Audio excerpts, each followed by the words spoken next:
Get your Amazon Prime free trial started today. We at Cigars and Sea Stories love Amazon Prime. We use it all the time. I myself, Mike Penney, am a member of Amazon Prime. I use it for live streaming on music, video, things of that nature. Sign up for a free Amazon trial, 30-day trial right now. You can find it on the resources page over at cigarsandseastories.com/resources. Take a look at that ASAP. Folks, if you haven't already done so, check out Audible. You can get your latest podcast. You can get the best in audiobooks. And if you're like me, you're always on the road. You're traveling around, in and out of airports, stuff like that. Always got the earbuds in. Check out Audible. You can get a free trial today when you go to audibletrial.com/cigarsandsea. That's audibletrial.com/cigarsandsea. Check it out.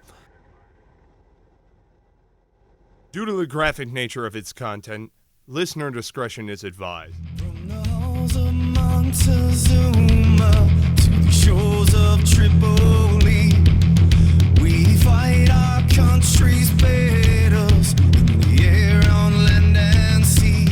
First to fight for... On this episode of Cigars and Sea Stories, Jocelyn and Mike sit down with fellow Marine Marty Graham. Marty is a 8-year combat veteran of the United States Marine Corps. You're an infantryman in 1st Battalion, 6th Marine, correct, Marty? That is correct. All right, kill. And then also 2 tours. First one, Ramadi 0607. Second tour, Garmza 2008. And that was Afghanistan. Marty, thank you so much for spending some quality time with us, brother. What are you up to this evening? No, man, I want to thank you guys so much for having me on your show. Oh, yeah, dude, it's a pleasure. It's super awesome to actually get to be back with Penney and actually hear his jabbery mouth again. But it's good to hear you guys, fellow buddies. Yeah, man, absolutely. So I hear you guys kicked some serious ass over in Ramadi. We did. We kicked a shit ton of ass while we were over there. I believe we relieved 2-8 or 3-8 is who we relieved. And it was 3-8. We got there, and as we got there, they kind of gave us a very short, quick tour of doing a left seat, right seat. And I think within 15 minutes, I was standing post at the Gulf Center. And within about 5 days, I think, is when we really started getting hit pretty good. It was really good over there. I had a lot of fun. Nice. What billet were you in? I was a saw gunner at the time. So I was carrying, I'm 5'3", I was 120 pounds when I was in Iraq, carrying about 150 pounds worth of gear and still fucking working kids, Hell yes. Hell yes, brother. That's sick. That was one of my favorite things to do, is see some 6'4" guy fucking slacking on a saw gunner as I run up and take his shit and keep on moving. Suck it, tall guy. Yep, Marty Graham. He'll dick punch you. All right, so give our listeners a little breakdown of the mood, what the sobriety level is, and take us on a little tour here, a little mental map, so to speak. Well, I've got home from work today. My beautiful fiance went and stopped and picked me up some beer as she came home, and she got undressed for me. And then I took her for a good whirl, if you know what I mean. All of 10 seconds of it. Close on, close off, finish business. Excellent. And then, 2-hour nap. Straight to the point. 2-hour nap, then started, finishing my drinks. No, I'm just drinking. Anyways, got home from work, started drinking, waiting for you fools to call me up. The mood right now is chill. Me and my girl is just hanging out on the couch. She's playing some video games. What girl do you know plays video games? That's awesome. You know what I mean?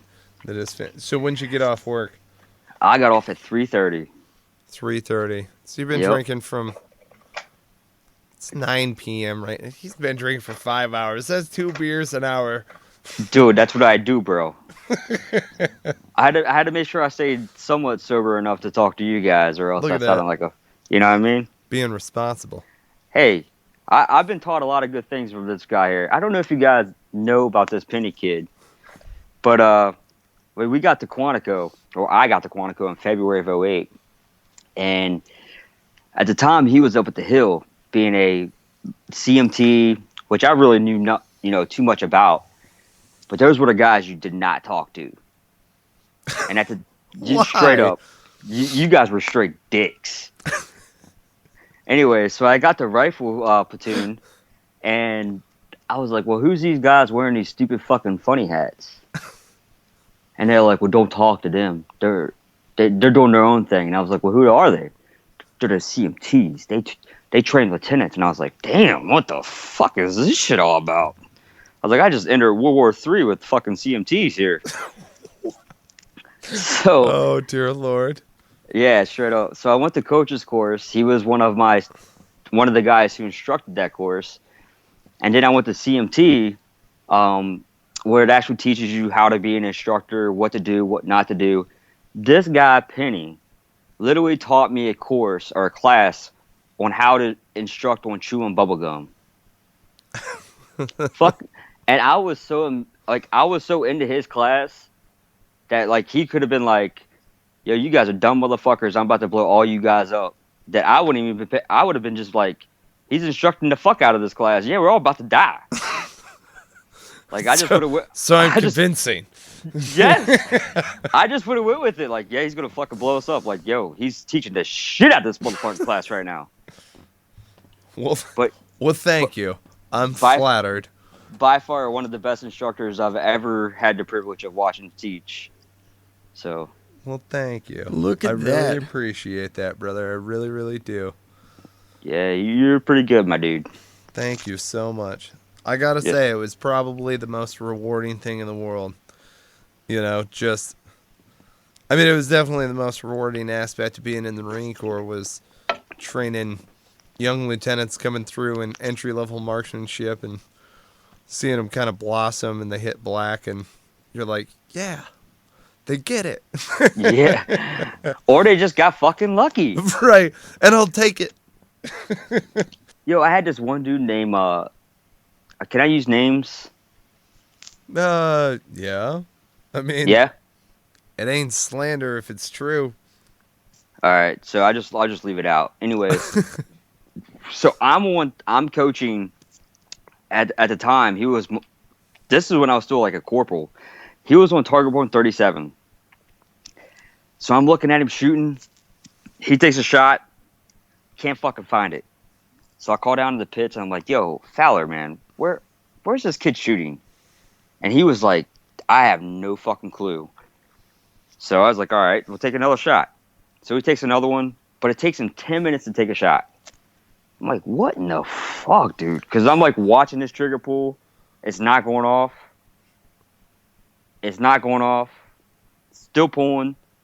So I was like, sir, what the fuck's taking you so long to pull that fucking trigger? And he's like, well, I have to start all the way at 1 and count all the way to 37. I said, why the fuck you got to do that? He goes, well, I can't see. Mind you, we're at the 100-yard line. What? At the 100 fucking yard line. So I was like, oh, fuck me. I am so fucked. So I was like, okay, fine. Take another shot. Let's see if this is just a thing. I was like, it's directly in front of you. Takes another 10 minutes. I'm like, what are you doing, dude? He's like, well, I count from 1 to 37, and then I go to 50. Then I go 50 all the way to 37. So he counts from 50, 49, 48, 46. I'm like, oh my God, dude. Just it's directly in front of you. You're 100 yards away. And so he shoots. Doesn't hit anything. So I let my guy know, like my CMT at the time. And I was like, you guys need to move this guy down to the fucking number 1 or number 50. Right. We move him down. He's on number 1. He's shooting the flagpole in the pits. The pit flag. Oh my God, dude. You're telling me. I'm like, how the fuck am I supposed to fucking fix this guy? That's like a 15-degree offset from 100 yards. It's insane. Anyways, that's like crazy stupid. That's like crazy, 3 or 4 targets over. Holy shit, dude. I know.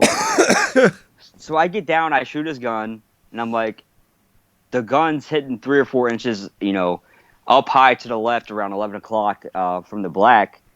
So I make my adjustments, bring it down, take another 3 shots, and hit black. Nothing wrong with the fucking rifle.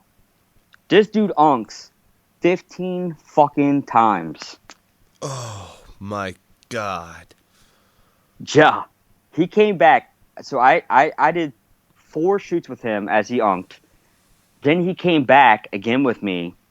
When I became a CMT, of course he was in my fucking platoon. So I try to do everything I can. Doesn't make it. Of course, and again, makes me look like fucking shit. And then he comes back through ARTs as a lieutenant. He shoots another fucking four unks or qualifications. Still don't make it. And then finally he fucking makes it, man. I could not believe it. He had something wrong with his eyes, apparently. I can't believe they let him keep going. Instead of... Yeah, I couldn't believe it either. Like, this dude's obviously fucking lunking 5 times. Or right. 15 times. I wonder honestly. what's going through the dude's head. He lays down, he's like, all right, I'm just going to shoot. Maybe it'll hit something. Maybe I'll get fucking what lucky the fuck this is going time. through his mind this whole time? It has to be... Okay, so it's got to be, at least in my opinion, that he is entirely fixed on the target. Like, past his front sight, so worried about hitting the target. Because that's what happens. You know this, Marty. When you stare at the target, it goes around the target. It creates like a halo effect around the target. Dude, but I mean, you're gonna be shitting me. I can't believe that he hit the flagpole. We had a battalion gunner working with this guy. A battalion gunner. I don't know if Gunner Wade. I don't know if anyone knows him. You probably do, Penney. Yep. And he was working with this guy. He still could not get him to fucking shoot that gun. Oh, God. I could not fucking believe it. It's a thankless profession, people. Yeah, it is. So, give us some dirt on the underground, the CMT underground. Like, what's some funny shit you guys pulled? Are you asking me this? I'm asking both of you. Oh, Jesus. Dirt on the hill. Okay. Let's hear this shit. Oh, here we go, the hill. You guys just start jiving and let's let the madness ensue. You probably talked to Penney about this, and Penney's probably got some better stories than I do. After Penney, Roach, and a couple of the other guys, it kind of went fucking downhill after that when everyone got crazy serious and couldn't do anything. Well, so I know Penney's definitely got some stories. It was fun in the aspect of it was like, it was how could you fuck with them a little bit to where how do I even put this? It's like how do you mess with them on a very small, almost dry way, almost like a Chevy Chase way. I don't know if that makes any sense. That makes no fucking sense. Okay, so do you remember Nick? Yeah, I remember Nick. Okay, Hill? yes. Yeah. So Nick goes downrange and he pulls a 9mm round out of a railroad tie and starts digging it into the palm of his own hand. And he goes, I need you to like talk to this shooter about X, Y, whatever.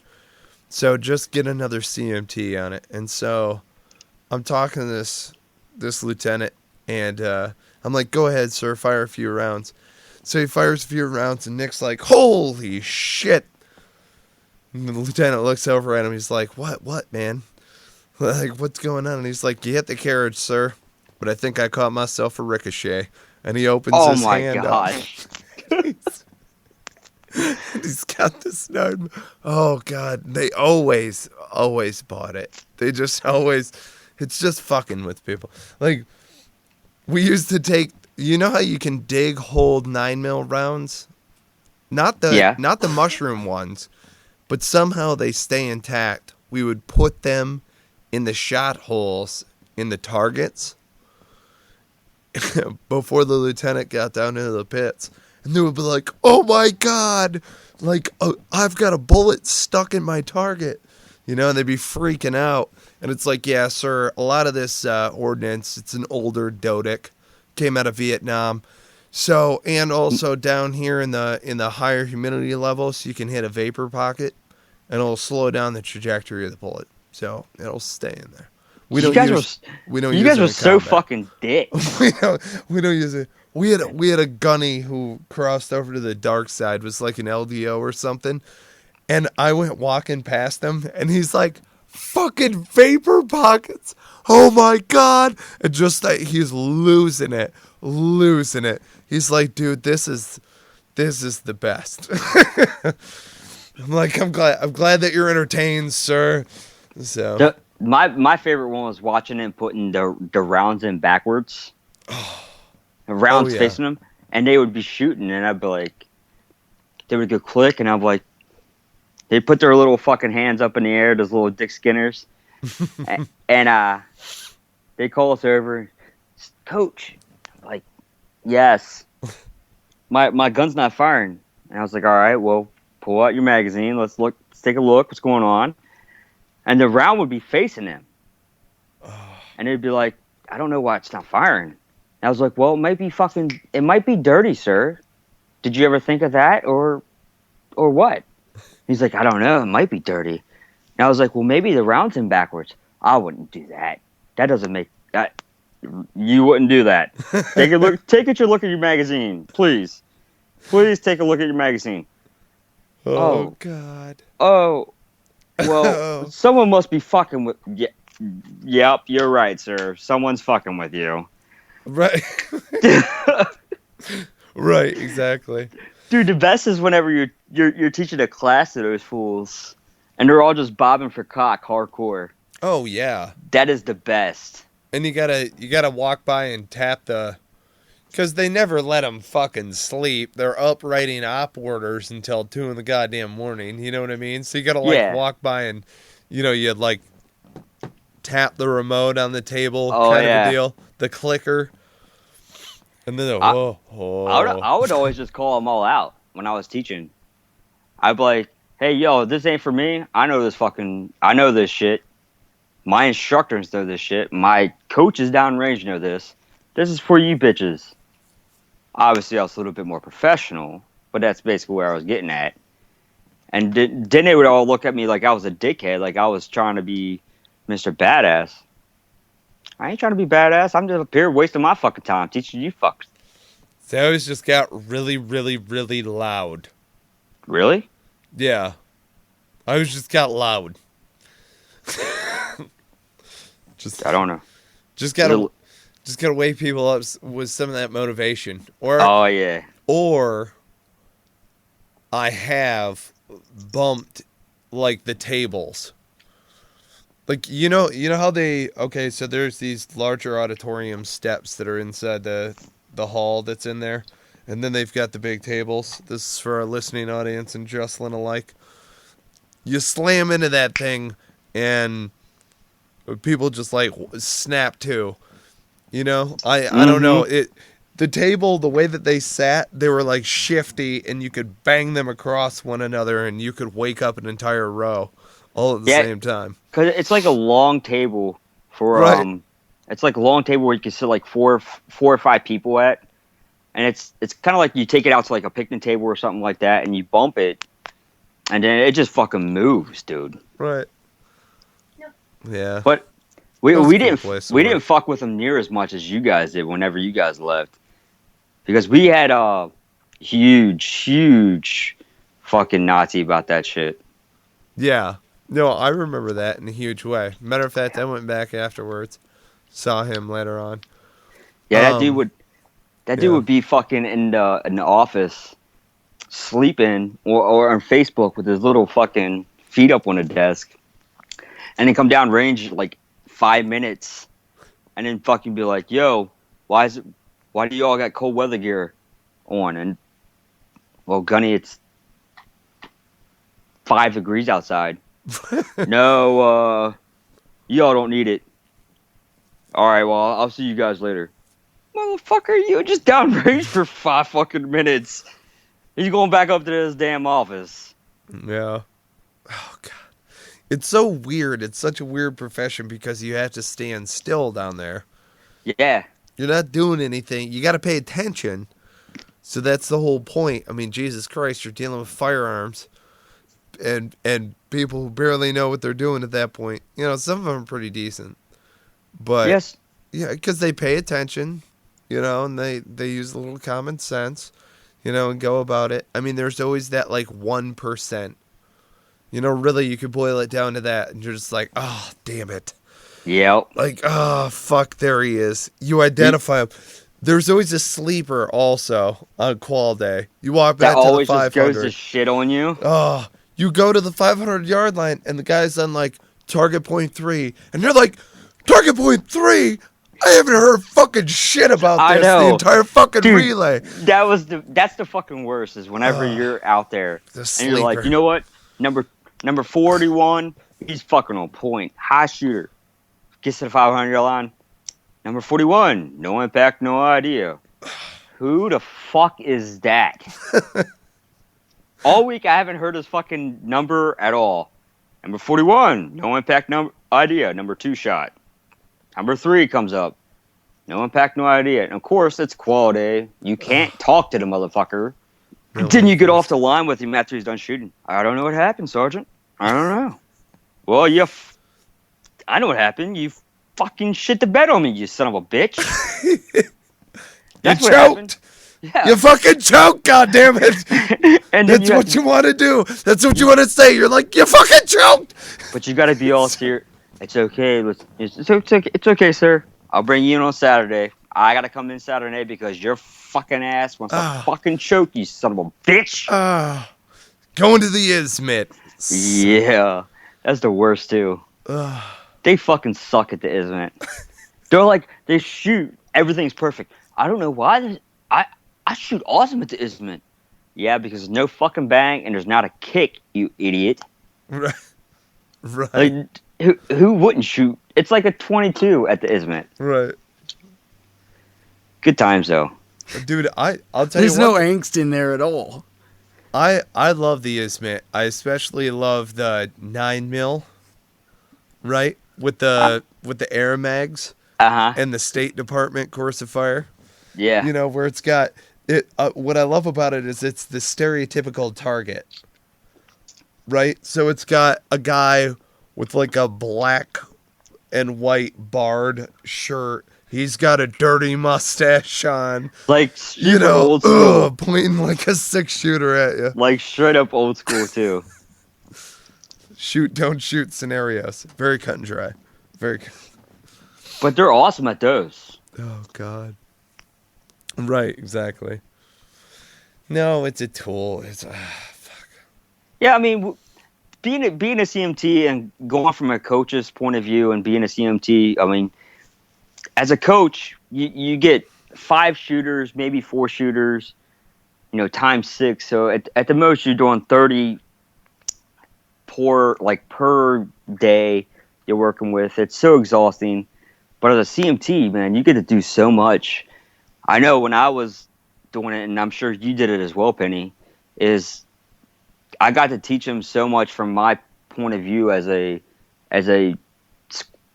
so much of not like a squad leader, but as a fire team, how to interact with the enlisted, how to do things, and how it goes by the book. But when the shit hits the fan, the book goes out the fucking window.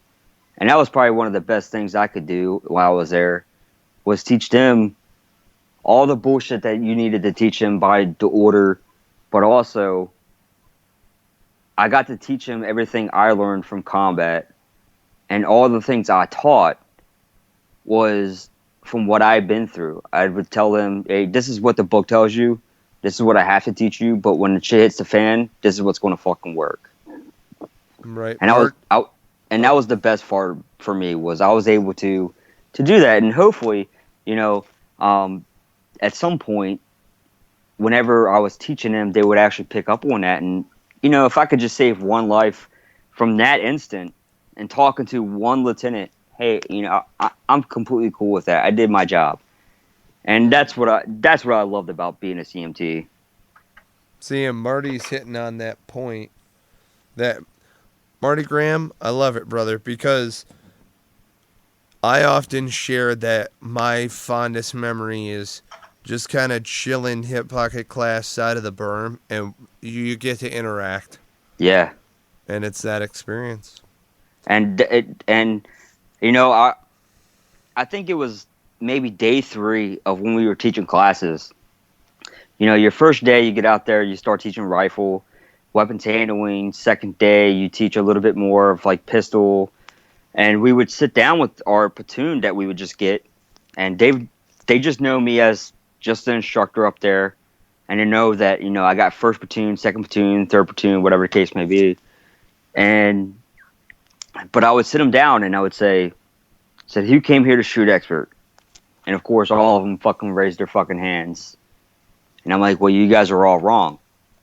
They kind of give me at like, well, you're fucking crazy. We come here to shoot expert and get that badge and everything like that. And then I'd flip it on them. And I said, well, who came here to save someone's life? And then you could see reality started playing in the fact right there. Right. And I'm like, it's not about your badge that you're wearing. It's about hitting the target. Yes, I would love for you to be an expert. But in reality, if I shoot you 5 or 6 times and your whole fucking body, hey, I'm cool with that. You know what I mean? Right. Like, if you can hit a fucking target at 500 yards in the fucking center, good for you, dude. But if I hit you 5, 6 times up in your body, I'm gonna fucking do some damage to you. And that's one thing I was trying to get through to them. Don't worry about your fucking target downrange. Just fucking shoot. If you shoot expert, good. All right, I'm cool with you. But just don't worry about your fucking point system, because that's just not going to matter when you get to fucking combat. Right. There's no one going to be down there waving, oh, a fucking lollipop in the fucking pits. Hey, verified miss. Get the fuck out of here. And that was my biggest point. Don't come here to shoot a fucking badge and wear a badge. Come here to fucking learn how to shoot so you can fucking shoot bitches downrange. That's what it's all about. Yes, sir. Every Marine rifleman. You guys made them. Yeah. Yod. We tried, There's only so much you could do for certain types of people, as you may say. Right. So it's interesting. You are one of the very few people that I know who transitioned out. How'd you leave service? Please share with us. How'd you transition out of the military?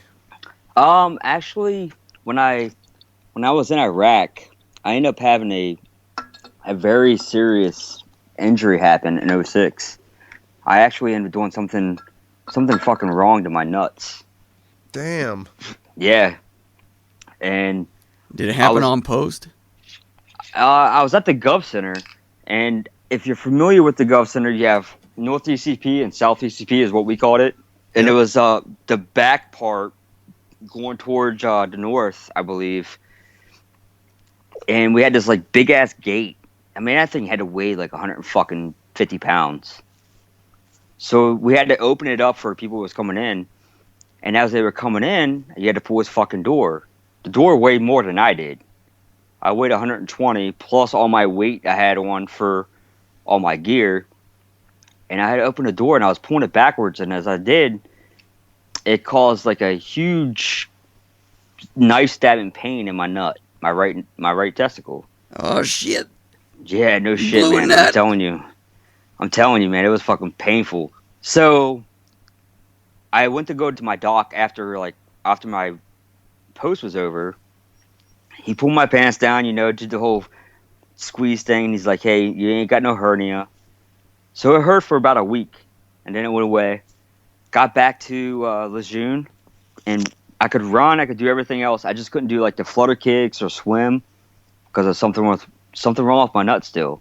But I didn't want to lose my team. I mean, so I didn't go to the corpsman, didn't go to BAS, because as soon as I started saying it, something was fucked up, they'd take my team away from me, and I just wouldn't feel right knowing that my guys that I always been training are over there fighting without me. Couldn't do it.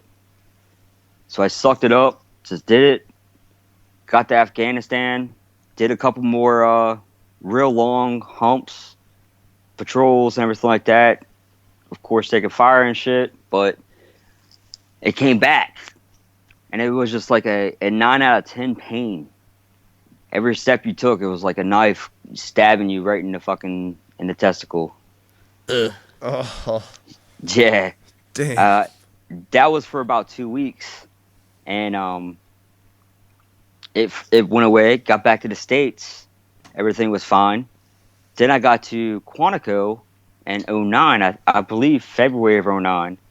And within April, man, it was a 10 out of 10. Couldn't walk, couldn't do anything without literally breaking down to where I was almost in like tears.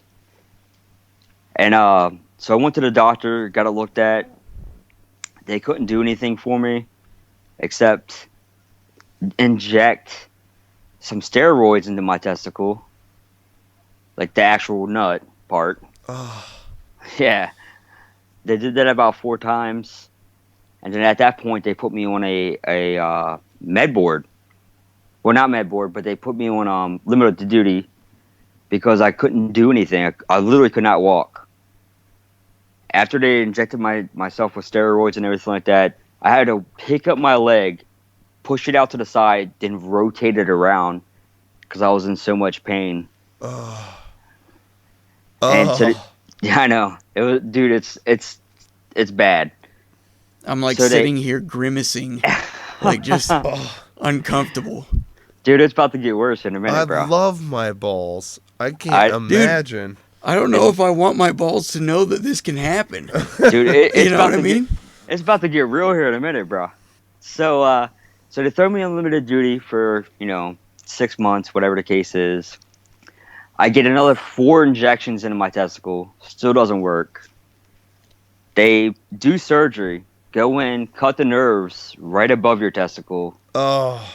So right now, currently, my right nut hangs lower than my left by like I think inches. But that's just, that's Marty Graham, you're in good company. Everybody's are a little lopsided. Hey, man, it happens, dude. It's all about how you look at it. My God. So they never really figured out what was going on? No, so they did the surgery. Then after the surgery, that didn't work. And then they went above the surgery point and they burned nerves 4 times. That didn't work. Why start fucking up nerves instead of figuring out what the fuck the pain is coming from? Like, Hey, where man. is the logic in that? There's no logic to it at all. They just couldn't figure it out. So he was just like, fuck it, we'll just start burning shit. Which What makes in no the sense. fuck? Oh. What? You know what? This is not the most valuable part of your body to you. Let me just fuck with it. Like, that pissed me off. I mean, it only produces kids. No big deal. So that didn't work. So they went to the lower part of my back and then did that 3 times, burned some nerves in my lower part of my back. Oh, my God. Guess what didn't happen? What's that? It didn't get fixed. It never went away. It's still here today, brother. Holy shit. Not even joking. It's currently like a 6 to 7 out of 10 every day. Every time my heart beats, it's like a throbbing pain in my nut. Oh, my God. They gotta let you go to a, testicular specialist or something. They didn't let me do anything. They still haven't let me do anything. All right, we're gonna get the network on this motherfucker, because that's Yeah, not what the right. hell? Like, we're gonna get some people involved in this if you want. Help Yeah, Marty absolutely. Graham's testicle. You see, VA, this is why people think you're fucked up, because you don't help people's nuts, you assholes. Agreed, dickwads. Every time I go into the VA about my nut problem, dude, it's the only thing they want to do is they want to do ultrasounds, like I'm a pregnant bitch. It's like, how many times do you have to go in before they think, you know what, we might need to outsource this to someone who knows testicles a little bit better than we do? I don't know, man. I've literally been going to a urologist since 2009, and on a monthly basis from 2009 until I got out in 2013. I mean, monthly basis, maybe 2 or 3 times a month, because I was in so much pain. At one point, I was taking. The the BAS was giving me 130 pain pills a month. Oh my God. I was taking 10 a day, and that still was not working. You ever just try to like beat it out of there? Just go for a personal best, hit double digits and JO No, dude. every day, dude. Just try it. Just keep. It actually hurts when you jerk off, and it hurts when you come, bro. No. So can you just get That's that one? the That's worst. It's just one, or is it both of them? Sometimes it transfers to both. Yeah. Oh, that's the worst. That's because your testicle tenses up, dude. It squeezes it's normal, but whenever you're about ready to do your thing, man, your whole thing closes up and it starts tightening. Yes, we should inform our listening audience. Cigars and Sea Stories is proud to support and sling Counter-Strike coffee. Counter-Strike coffee, I want you to know, is meant to be drink black. Now, I myself love coffee. I'm a big coffee drinker. I went away from black coffee for a little while. Needed the cream and sugar when I was rocking it with the generic blend. Counter-Strike coffee brought me back into the fold in a huge, huge way. They do a great dark roast. I'm a big fan of napalm. That's my fave. Smooth operator is good, though. It can go with cakes and pies, and I got a bit of a sweet tooth. I know a couple of us do, you know. And then also Firewatch. I mean, Firewatch, that's going to be the kick in the ass that you need in order to get your day going the right way. You know what I'm saying? If you haven't already done so, check out counterstrikecoffee.com. Use promo code Cigars and Sea. You will get 10% off. Again, that's counterstrikecoffee.com. Use promo code Cigars and Sea to get yourself 10% off. So what do you got going on now that you are no longer, in the core? Well, now that the green weenie has had its way with you? No, man, the green weenie still had its way with me when I got out. Got out, so this whole thing what happened with my testicle thing, and they put me on this med board. It happened for a year and a half. Come to find out, they said that, hey, you're still fit for duty. So I rebutted, and I said, how am I still fit for duty? I'm taking 3 or 4 painkillers a day. I cannot carry any weight that's going to be guaranteed that I have to carry weight. Guaranteed. Going to Iraq, going to Afghanistan, going to Korea, China, wherever the fuck we're going at that point, back in 2012, anything could happen. Afghanistan, hey, I was carrying 155 pounds when I was in Afghanistan in 2008. There's no way I could carry that. So I said that, there's no way I can do that. If I get shot with painkillers in my fucking system, 1, it's a blood thinner. I'm going to bleed the fuck out. 2, my reaction time is slower. So if something does go down, and being a sergeant going back to the fleet, I would probably have a squad, 13, 14 guys under my fucking self. I wouldn't be able to make the right decision because I'm on narcotics. Right. And I told them, I said, if this is the case, I'm getting people killed by doing this. I'm a squad leader as a sergeant. They're not supposed to count on. I'm not supposed to count on them to carry my weight. I'm supposed to be that guy to carry theirs. I can't do it. And they said, well, you're still fit for duty. So they basically forced me out. They gave me a month. They kicked me out, and then get out of the military. And then for the last year and a half, after I got out, I was unemployed.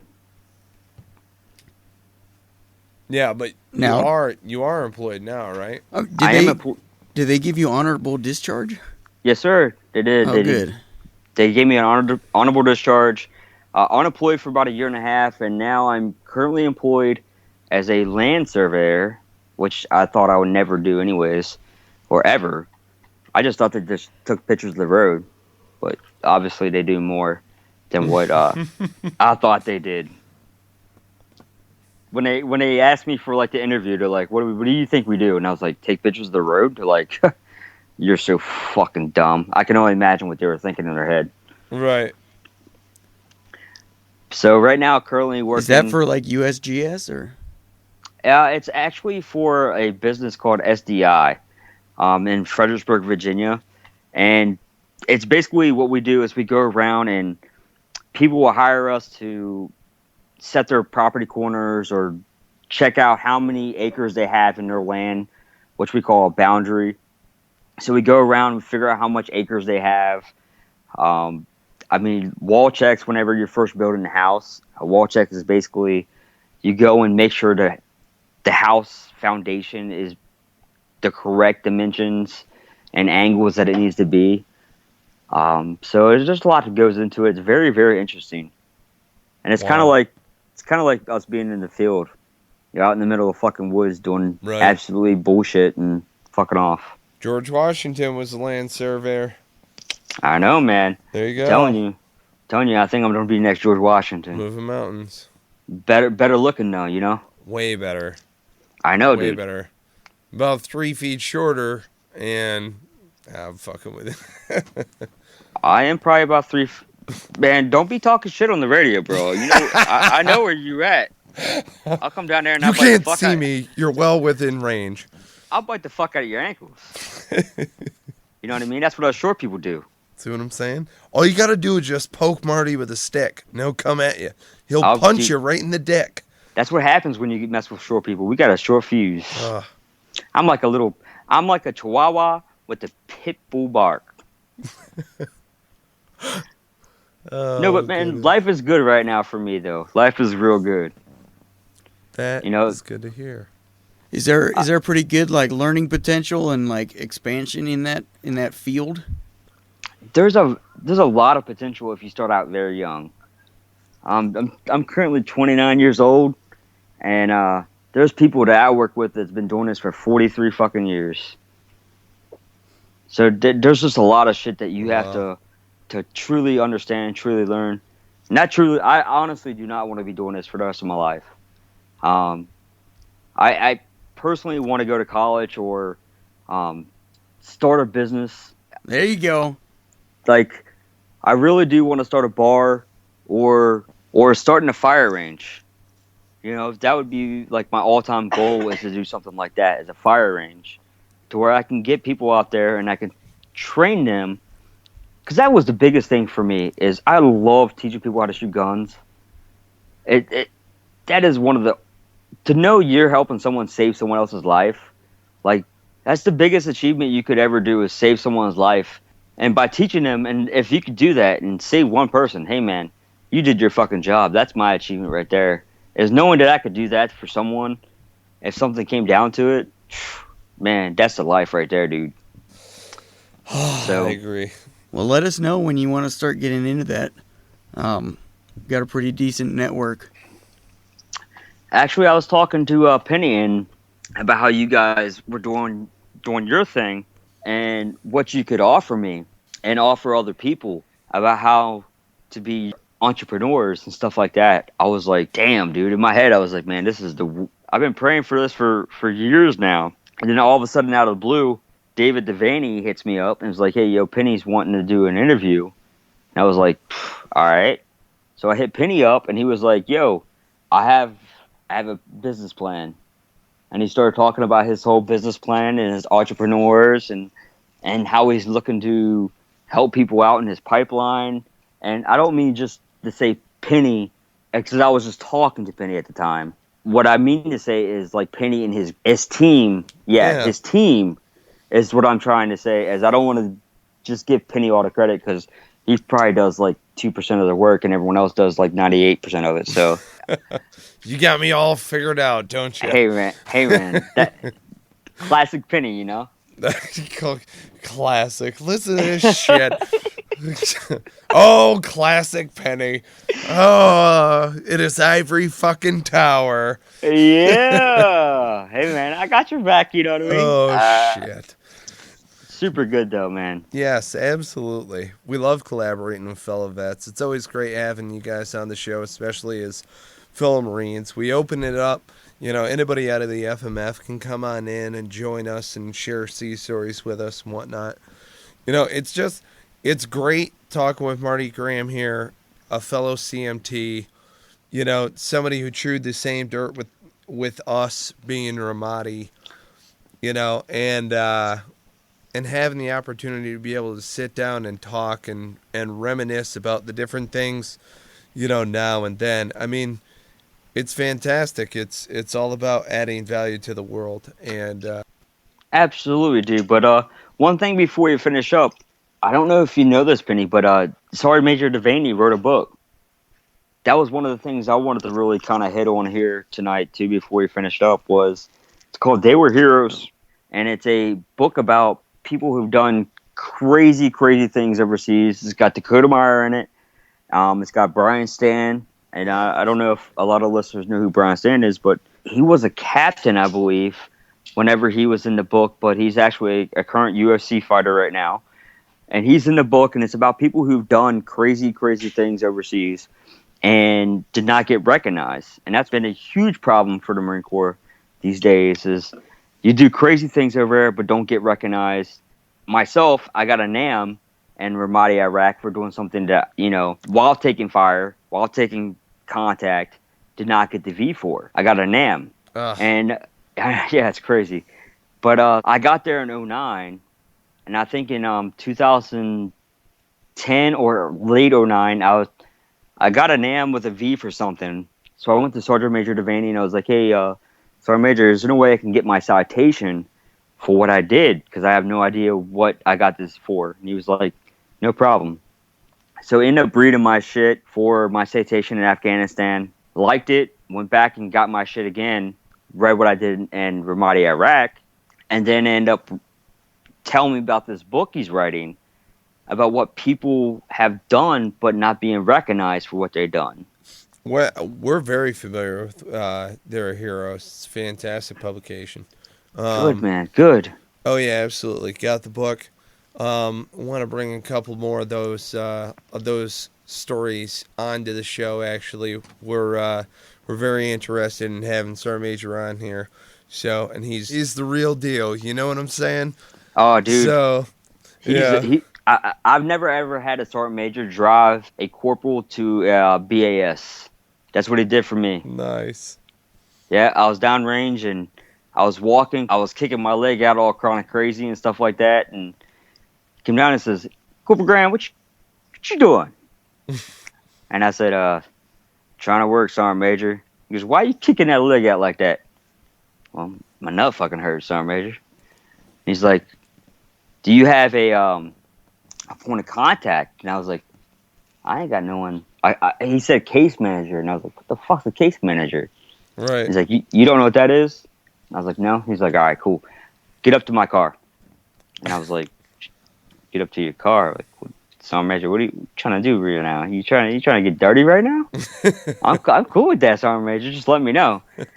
He was like, no. Get up to my car. Meet me there in 10 minutes. Literally picked me up, drove me over to BAS, stayed with there for 2 hours until someone actually got in contact with my case manager that I didn't even know existed and took care of me. Wow. Yeah. Yeah, we gotta have some sort of Weapons Training Battalion reunion or something like that. Maybe have you guys on the show. That would be fantastic. Absolutely, dude. It's always good reminiscing with you guys. I'm telling you what.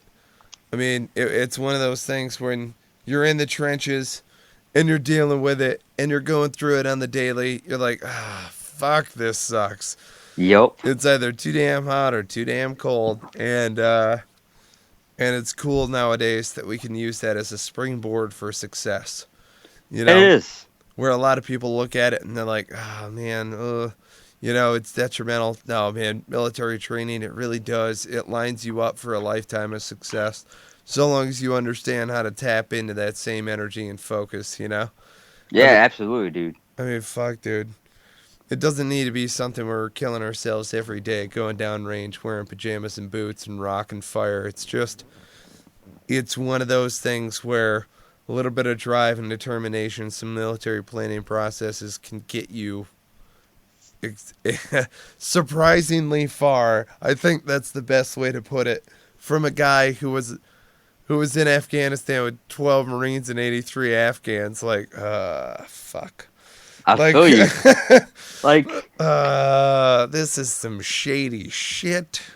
Not shady, excuse me. Sketchy sketchy. Man, It's a, just a lot of the things. A lot of the things too is like you hear a lot of civilians sit around and I mean it could be like 83 degrees out and you're comfortable, to be honest with you. Oh yeah. Because we've been hotter, we've been colder, we've been and you hear them bitching about how hot it is or how cold it is. It's like, man, it's really not that bad. Like Ain't bad.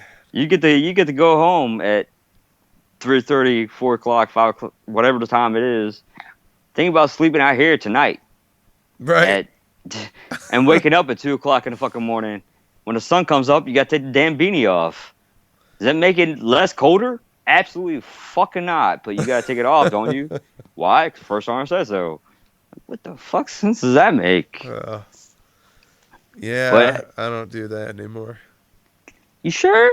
I don't walk- know, man. You're pretty motivated, dude. I walk You're around. motivated back in the day, dude.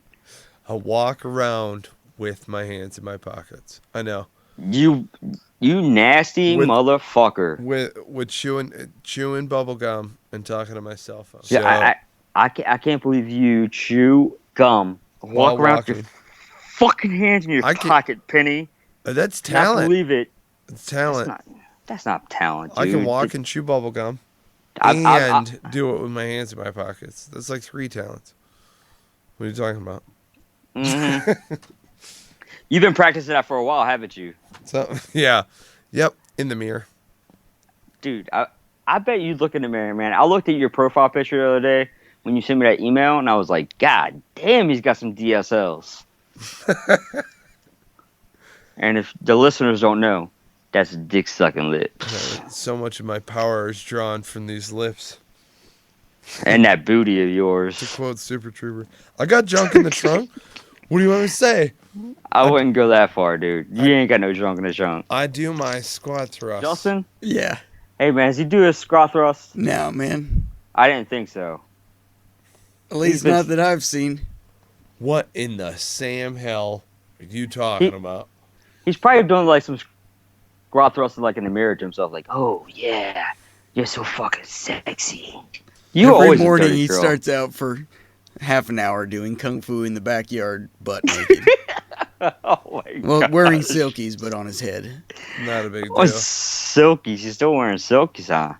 You can never outgrow silkies. I was so pissed in, 07 when they started phasing out silkies. Yeah, It sucked.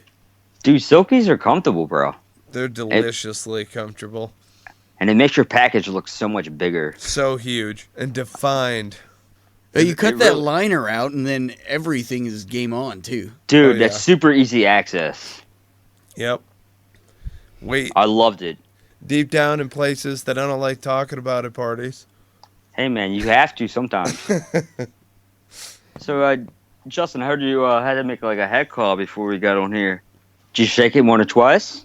I've been consistently playing with it this whole time.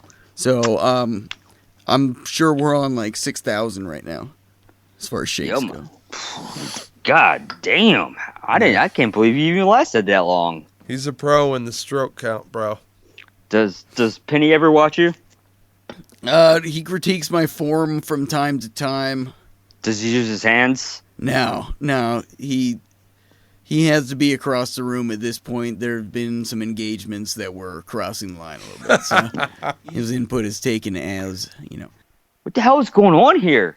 Oh, dear God. Marty Graham, I appreciate you coming on the show, brother. It has been a fantastic time. Folks out there in Radio Land, don't forget to subscribe, rate, review the podcast. You can do so on iTunes, Stitcher, or Player FM. Cue the music.